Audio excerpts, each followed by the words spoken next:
Buenas tardes, primer día de la semana, reunidos los discípulos a partir el pan siempre y a oír la palabra. Nos reunimos para estudiar la palabra del Señor y el día de hoy he preparado una lección acerca de los espinos y los abrojos. En el Sermón del Monte, Jesucristo toma un ejemplo de la horticultura y nos habla acerca de ello. Abran sus Biblias a Mateo capítulo 7. Mateo capítulo 7, versículo del 15 al 20. Y dice así. Así, del 15 al 20, guardaos de los falsos profetas que vienen a vosotros con vestidos de oveja, pero por dentro son lobos rapaces. Por sus frutos los conoceréis. ¿Acaso se recogen uvas de los espinos o higos de los abrojos? Así como todo buen árbol da buena fruta, pero el árbol malo da frutos malos. No puede el buen árbol dar malos frutos, ni el árbol malo dar frutos buenos. Todo árbol que no da buen fruto es cortado y echado en el fuego. Así que por sus frutos los conoceréis. A sus discípulos, Cristo les dice que estén a la mira de los falsos profetas, los cuales fraudulentamente afirman tener la inspiración divina.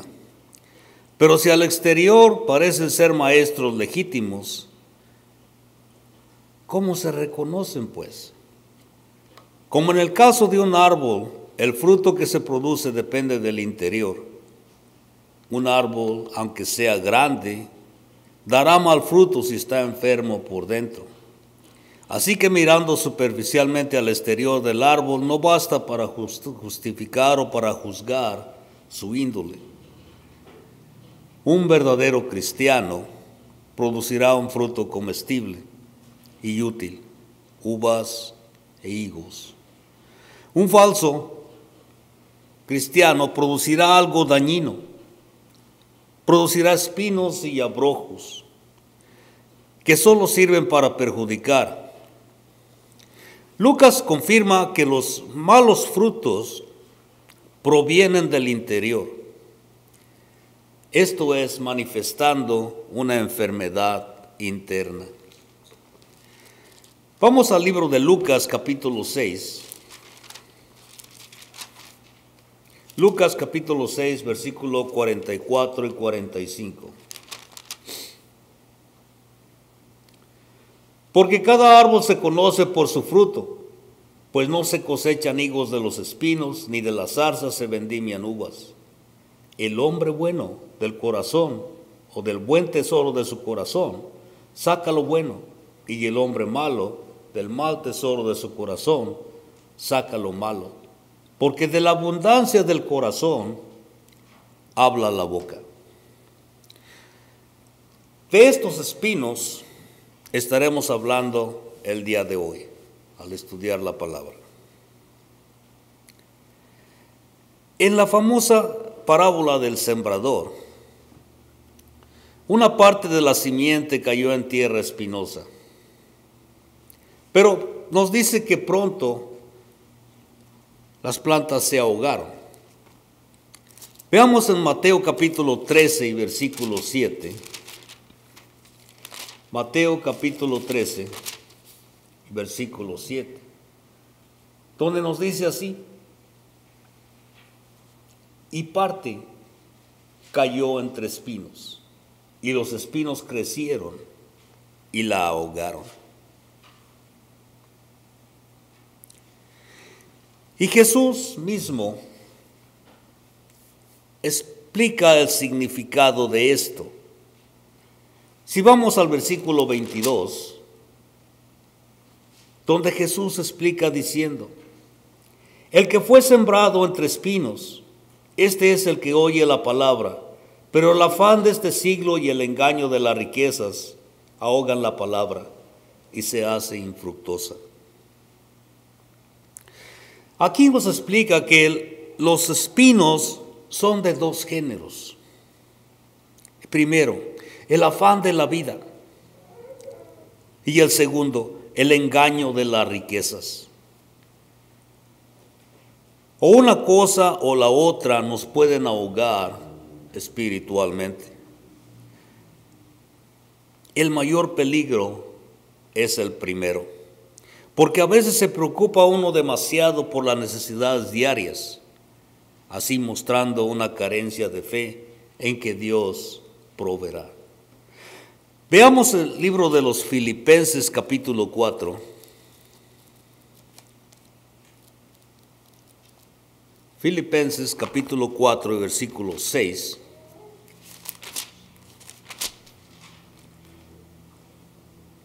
Donde nos dice: por nada estéis afanosos, sino sea conocida vuestras peticiones delante de Dios en toda oración y ruego con acción de gracias.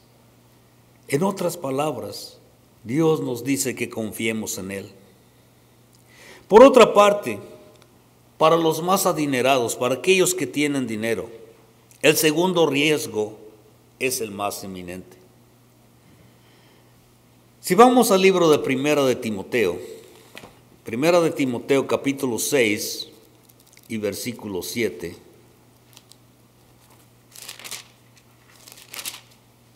Primera de Timoteo capítulo 6 y versículo 7, donde nos dice: porque nada hemos traído a este mundo, y sin duda nada podremos sacar.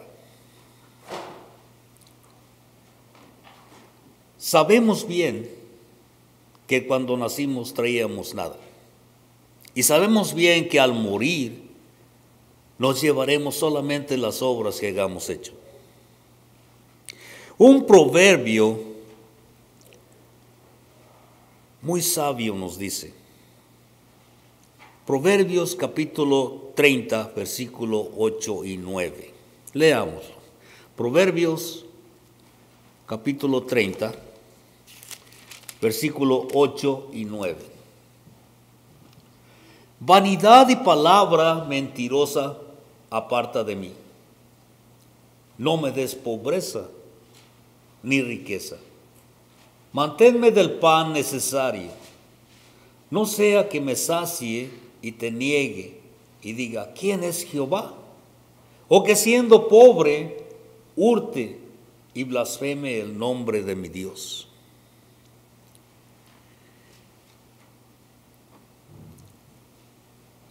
El apóstol Pablo sabía vivir en ambos estados de la vida. Sabemos que él era de una familia adinerada. Él sabía vivir en los dos estados de esa vida, pobre y rico. Él nunca se dejó ahogar por esas espinas. Libro de los Filipenses capítulo 4.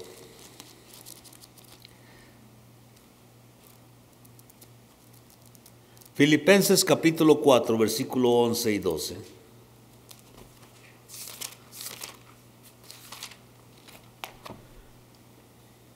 Donde dice: pues he aprendido a contentarme cualquiera que sea mi situación. Sé vivir humildemente y sé tener abundancia. En todo y por todo estoy enseñado, así para estar saciado como para tener hambre, así para tener abundancia como para padecer necesidad. En un tiempo él tuvo todo y después tuvo necesidad y Dios estaba con él. Pero él fue afectado por otra clase de espina, un aguijón en la carne que tenía Pablo. Si hemos tenido algún día la sensación de cuando se nos pega una espina o una astilla en la piel, nos damos cuenta que eso causa mucho dolor y procuramos quitárnosla lo más antes posible. La Biblia dice que Pablo sufría de una espina personal. una espina que él tenía. Segunda de Corintios capítulo 12. Segunda de Corintios capítulo 12, versículo del 7 al 10.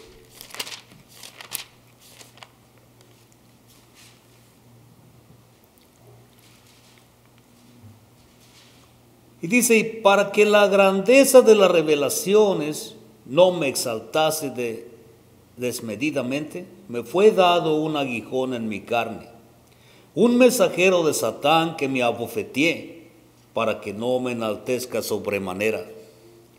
Respecto a lo cual, 3 veces he rogado al Señor que lo quite de mí, y me ha dicho, bástate mi gracia, porque mi poder se perfecciona en la debilidad. Por tanto, de buena gana me gloriaré, más bien en mis debilidades, para que repose sobre mí el poder de Cristo. Por lo cual, por amor a Cristo me gozo en las debilidades, en afrentas, en necesidades, en persecuciones, en angustias, porque cuando soy débil, entonces soy fuerte. Muchos opinan cuál sería el aguijón de Pablo. Algunos dicen era su vista, sus ojos. Algunos dicen tendría alguna enfermedad. Pero el versículo 10 posiblemente nos dice lo que fueron ese aguijón. Nos dice que son debilidades, afrentas, necesidades, persecuciones y angustias. Por lo que le hizo flaco y débil, se le notó en él la potencia de Dios. Si Dios le hubiera quitado todo esto, Pablo se habría envanecido. Y para que siempre se diera cuenta de que dependía de Dios, Dios nunca le quitó ese aguijón y le dijo que mi gracia te sea suficiente.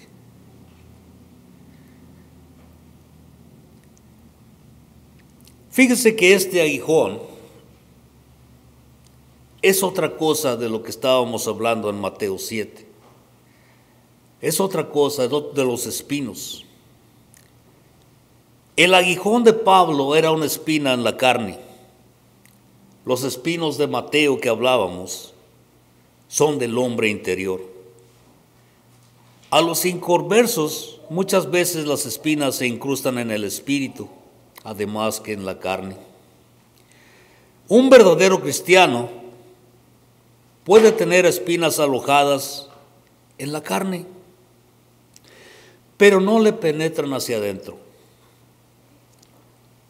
Pero si empezamos a creer que somos autosuficientes, olvidándonos de Dios, Él nos enviará un aguijón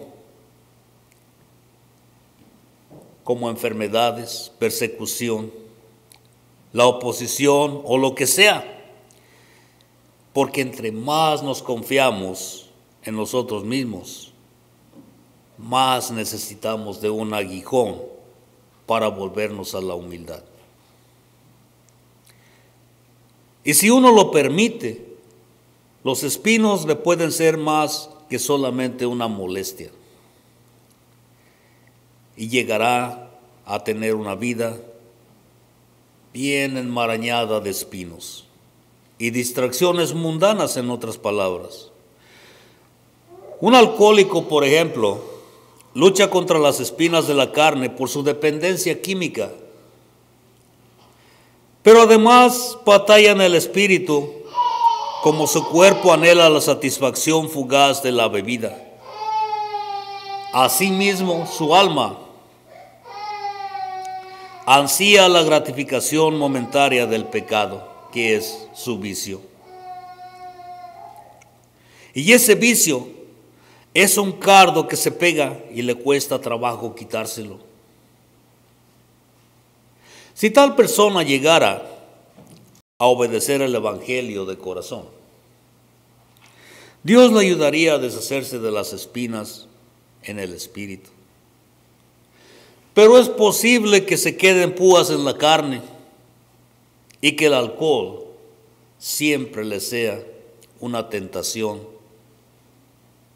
hacia su cuerpo. Hablamos tanto de espinos que ya debemos tener una imagen clara de lo que los espinos son. Y es una imagen muy fea. Esa imagen cabe bien si nos fijamos en el origen de esos espinos. El origen de esos espinos viene de mucho, muy atrás. En el jardín del Edén, antes del pecado, no había hierba ninguna mala. No había espinos, no había abrojos. Pero después de la rebelión contra el Creador, todo empezó a venirse abajo, hasta que se encontraron en su lugar espinos y zarzas. Veamos en el libro de los Génesis, capítulo 3 y versículo 17 y 18. Génesis capítulo 3, versículo 17 y 18. Donde les dice, y al hombre dijo, por cuanto obedeciste a la voz de tu mujer y comiste del árbol del que te mandé diciendo, no comerás de él, maldita sea la tierra por tu causa, con dolor comerás de ella todos los días de tu vida, y espinos y cardos te producirá, y comerás plantas del campo. Este es el origen de los espinos. Esto fue un castigo físico, pero también es un símbolo de la corrupción de lo perfecto. Cómo el pecado destruyó la perfecta relación entre el hombre y su Dios.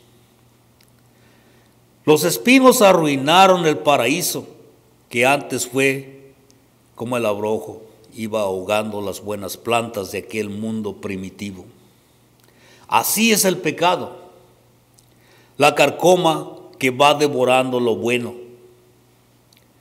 Los espinos nos hacen pensar en el dolor, y la verdad es que el pecado siempre trae dolor a la larga. Si vemos aquí también en Génesis 3 y el versículo 16, nos dice, a la mujer dijo, multiplicaré en gran manera los dolores en tu preñez, con dolor darás a luz los hijos, y tu deseo será para tu marido, y él se enseñoreará de ti. Este versículo 16 nos habla de la multiplicación del dolor del parto. Además, los espinos son un desperdicio de la buena tierra, porque ahogan las plantas productivas. Esas plantas que llevarían fruto son ahogadas. Y los cardos son las plantas con púas que se nos pegan y nos causan pena. A todas estas hierbas, malas hierbas, las debemos desarraigar. Los justos harán todo lo posible para evitar los espinos o la mundanería por entero. Si vamos al libro de los Proverbios, capítulo 22 y versículo 5, Proverbios 22, versículo 5, donde nos dice, espinos y lazos hay en el camino del perverso. El que guarda su alma se alejará de ellos.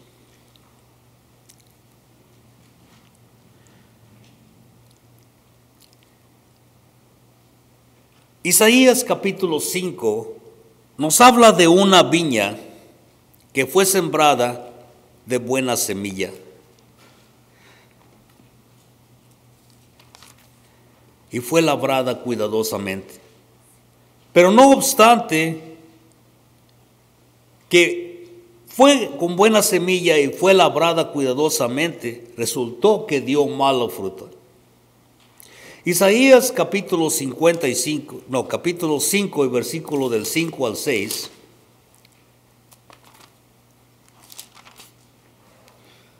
nos habla así. Dice: os mostraré pues ahora lo que haré yo a mi viña. Le quitaré su vallado y será consumida, aportillaré su cerca y será hollada. Haré que quede desierta, no será podada ni cavada, y crecerán el cardo y los espinos, y aún a las nubes mandaré que no derramen lluvia sobre ellas. Esta viña que está hablando aquí representa al pueblo de Dios, así como vemos en el versículo 7 que nos dice: ciertamente la viña de Jehová de los ejércitos es la casa de Israel, y los hombres de Judá, planta deliciosa suya. Esperaba juicio, y he aquí vileza, justicia, y he aquí clamor. El pueblo de Dios, ellos fueron desde la cima de lo glorioso, siendo una viña bella, hasta la cima de lo vergonzoso, convirtiéndose en un espinar. Pero más adelante Dios promete restaurar esa gloria pasada. Si procedemos al capítulo 55 de Isaías y versículo 13, Isaías 55, versículo 13, nos dice: en lugar de la zarza crecerán cipres, y en lugar de la ortiga crecerá arrayán. Y será Jehová por nombre, por señal eterna, que nunca será raída.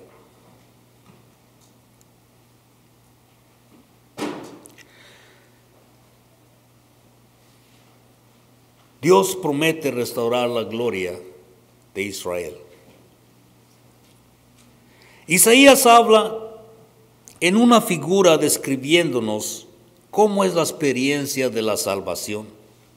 En vez de la zarza habrá cipres. Es un árbol que por todo el año tiene hoja verde. Esto simboliza la vida eterna, pero nunca sale de su sazón ni fenece.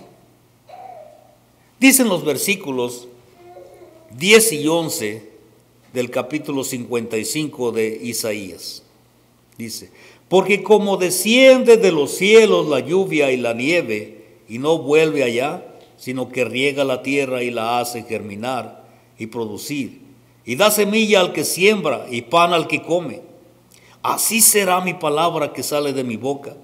No volverá a mí vacía, sino que hará lo que yo quiero, y será prosperada en aquello para que la envíe.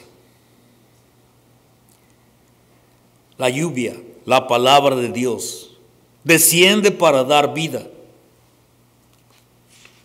Y el libro de los Hebreos concorda que esto todavía sigue aconteciendo en nuestro tiempo.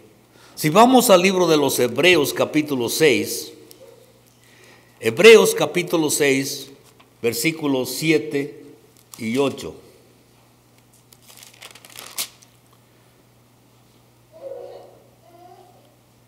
Nos dice: porque la tierra que bebe la lluvia, que muchas veces cae sobre ella y produce hierba provechosa, a aquellos por los cuales es labrada, recibe bendición de Dios.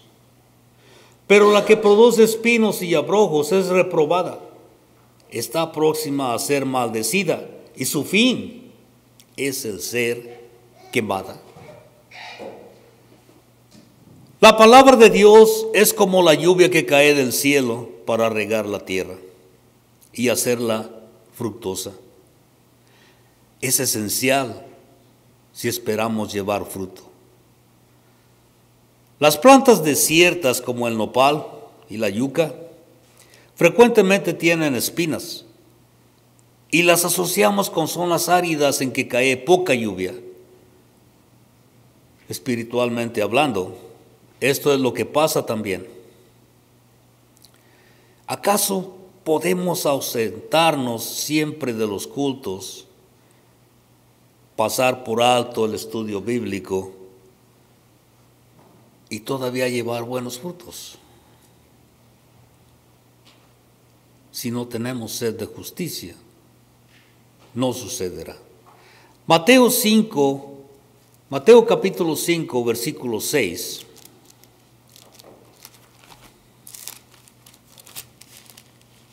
Nos dice: bienaventurados los que tienen hambre y sed de justicia, porque ellos serán saciados. Y si no bebemos profundamente de esa agua que es la palabra de Dios, de esa agua viva, ¿qué sucederá?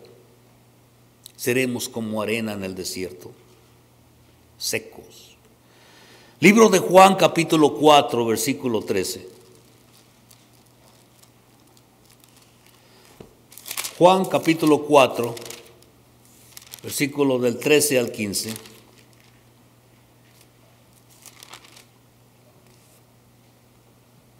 Dice: respondió Jesús y les dijo: cualquiera que bebiere de esta agua volverá a tener sed, mas el que bebiere del agua que yo le daré no tendrá sed jamás, sino que el agua que yo le daré será en él una fuente de agua que salte para vida eterna.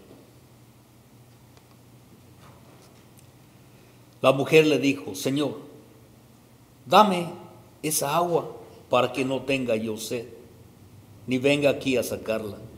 Jesús le dijo: ve, llama a tu marido y ven. Si vamos al capítulo 7, versículos 37 y 38, nos dice: en el último y gran día de la fiesta, Jesús se puso en pie y alzó la voz diciendo: si alguno tiene sed, venga a mí y beba. El que cree en mí, como dice la Escritura, de su interior correrán ríos de agua viva. Si tenemos esa agua, no seremos como arena en el desierto. No seremos arena en el desierto que solamente es capaz de producir la zarza y el cardo y espinos. Mejor procuremos producir las plantas buenas que florecen en lugares de mucha agua, aquellas que llevan buenos frutos. Isaías habla también de una viña, y el Nuevo Testamento compara la iglesia con una viña. La cosa es que si no la labramos, los espinos y los abrojos van a sofocar el crecimiento de aquella iglesia y no habrá un buen fruto. Si regresamos al libro de los Proverbios, capítulo 24, Proverbios capítulo 24, versículo 30 y 31.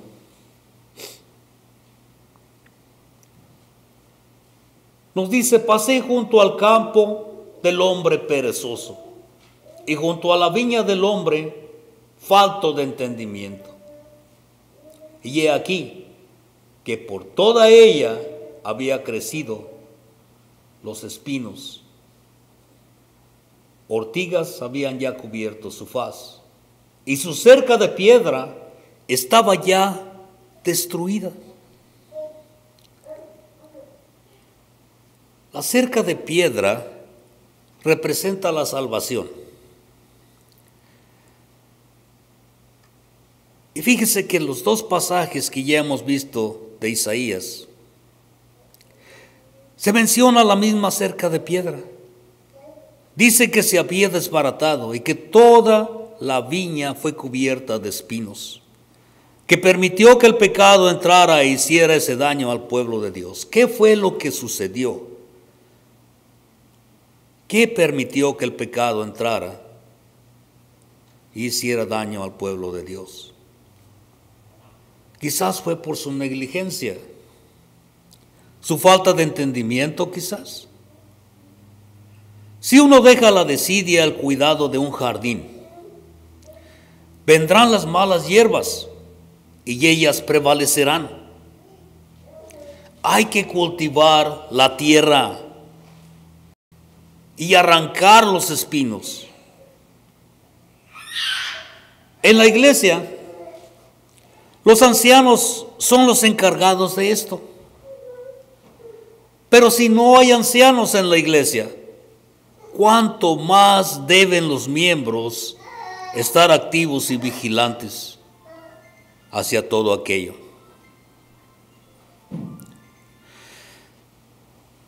Poco después de la crucifixión, Cristo padeció muchas cosas. Su agonía empezó en la víspera de su crucifixión, en que Él se desveló toda la noche orando con lágrimas. Luego fue traicionado por uno de sus discípulos y fue entregado a sus enemigos. Entonces se burlaban de Él. Le escupieron en la cara, le desnudaron y le obligaron a cargar el mero instrumento de su muerte, la cruz. Hasta que ya no pudo. Le clavaron las manos a aquella cruz para que colgara allá muriendo lentamente y con pasión. Todo eso debe haberle causado una pena casi insoportable. Pero cuando al fin gritó, no fue por dolor, no fue por un dolor físico, sino por el peso de los pecados que llevaba en sí y por el abandono que sintió de su Padre. Ahora recordemos la corona de desgracia que pusieron sobre aquella santa cabeza. ¿Cuál fue? Veamos en Mateo capítulo 27, Mateo capítulo 27, versículo 29.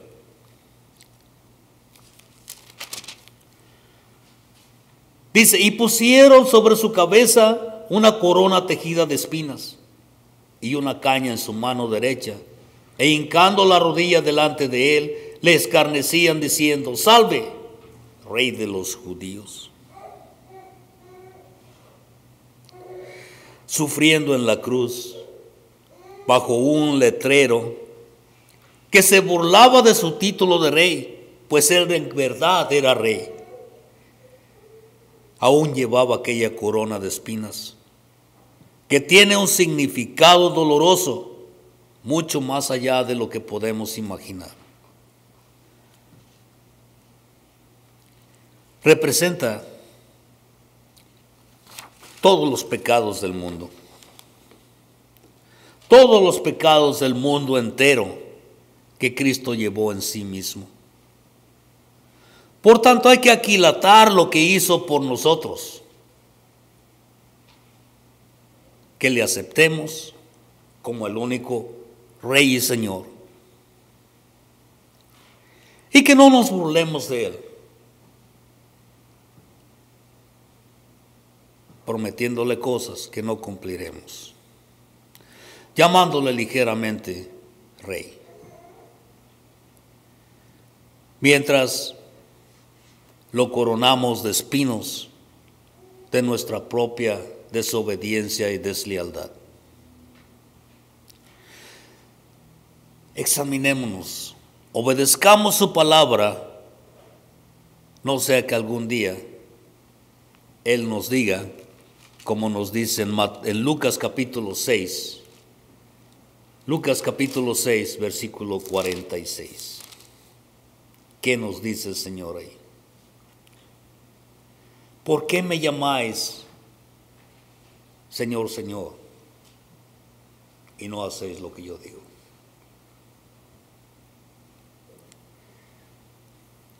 Los espinos y los abrojos son dañinos y nos ahogarán si no tenemos cuidado. La lección es suya.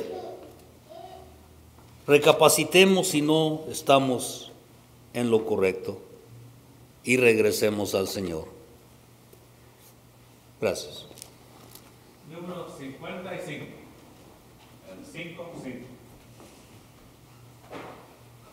El mundo perdido.